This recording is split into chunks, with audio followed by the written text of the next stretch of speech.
Welcome to the English class of Standard 10th. Let us start with the first chapter, A Letter to God by G.L. Fewens. A short biography on him. G.L. Fewens was rightly called as Gregorio Lopez Fewens. Born on 17th November 1897, death December 10th, 1966. He was a poet, a novelist and also a journalist. He was a leading revolutionist of Mexican Revolution. Now let us see why did G.L. Fewens title his story A Letter to God. So let us start with before you read. They say faith can move mountains. But what should we put our faith in? This is the question the story delicately poses. Lencho is a farmer who writes a letter to God when his crops are ruined, asking for 100 pesos. Does Lencho's letter reach God? Does God send him the money? Think what your answers to this question would be and guess how the story continues before you begin to read it. So here we have the protagonist of the story, that is Lencho. He is a farmer. He wrote a letter to God. And let us see in the story whether God replied to his letter. Did he give him the money he asked? And as we continue with the story, we will get to know the answers of this question. So let us start with the chapter. First para. The house, the only one in the entire valley, set on the crest of a low hill. From this height, one could see the river and the field of ripe corn, dotted with the flowers that always promised a good harvest. The only thing the earth needed was a downpour or at least a shower. Throughout the morning, Lencho, who knew his field intimately, had done nothing less but see the sky towards the northeast. Now here we can see a description of his house, where it is located. So it was located on the crest of a low hill, means on top of a low hill. From there one could see the river flowing and also his field. So as a farmer, he knew when it would be raining. So from morning onwards, he was looking to the sky towards the northeast. Now we are really going to get some water women. The woman who was preparing supper replied, "Yes, God willing." The older boys were working in the field while the smaller ones were playing near the house. Until the woman called to them all, "Come for dinner." So Lencho was predicting that it would rain. He told his wife that it is going to rain. She replied, "Yes, God willing, if God wills."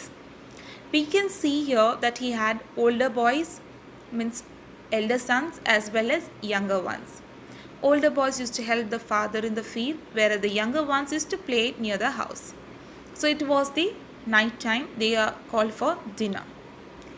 It was during the meal that, just as Lencho had predicted, big drops of rain began to fall. In the northeast, huge mountains of clouds could be seen approaching. The air was fresh and sweet. The man went out for no other reason than to have the pleasure of feeling the rain on his body. And when he returned, he exclaimed, "These aren't raindrops from the sky. They are new coins. The big drops are 10 pieces and the little ones are 5. So you can see, as Lencho had predicted it would rain, same way it rained. He was very happy and excited. So he went out to feel the fresh air. So as he was feeling the air, he told his wife that these are not raindrops but it was new coins because it would bring profit to him. He was dependent on the farm. The big drops are 10 cents pieces and the little ones are 5. Let us continue. With a satisfied expression, he regarded the field of ripe corn with its flower, draped in a curtain of rain. But suddenly a strong wind began to blow, and along with the rain, very large hailstones began to fall. These truly did resemble new silver coin. The boys, exposing themselves to the rain, ran out to collect the frozen pearls. Now here we can see, at first, Lencho was very excited, happy about the rain. But at the next moment, the rain was accompanied with the hailstones. And that was not good for the crop. Hailstones in Hindi means ole. So, what happened? As the hailstones came down, it was looking like frozen pearls. The smaller boys ran out to collect them. It's really getting bad now, exclaimed the man. I hope it passes quickly. It did not pass quickly. For an hour, the hail rained on the house, the garden, the hillside, the cornfield, on the whole valley. The field was white as if covered with salt. So, now what happened? The hail, Lencho felt the hail had to pass away quickly, but it rained for about an hour. As it stopped, they could see the whole area where they were staying was covered like salt. It was white. Not a leaf remained on the tree. The corn was totally destroyed. The flowers were gone from the plant. Lencho's soul was filled with sadness. When the storm had passed, he stood in the middle of the field and said to his sons, a plague of locusts would have left more than this. Now, after the hail stopped, they saw that not a leaf was remaining on the tree. The corns were totally destroyed. Whatever dreams he had seen was all destroyed. Lencho's soul was filled with sadness. He was unhappy.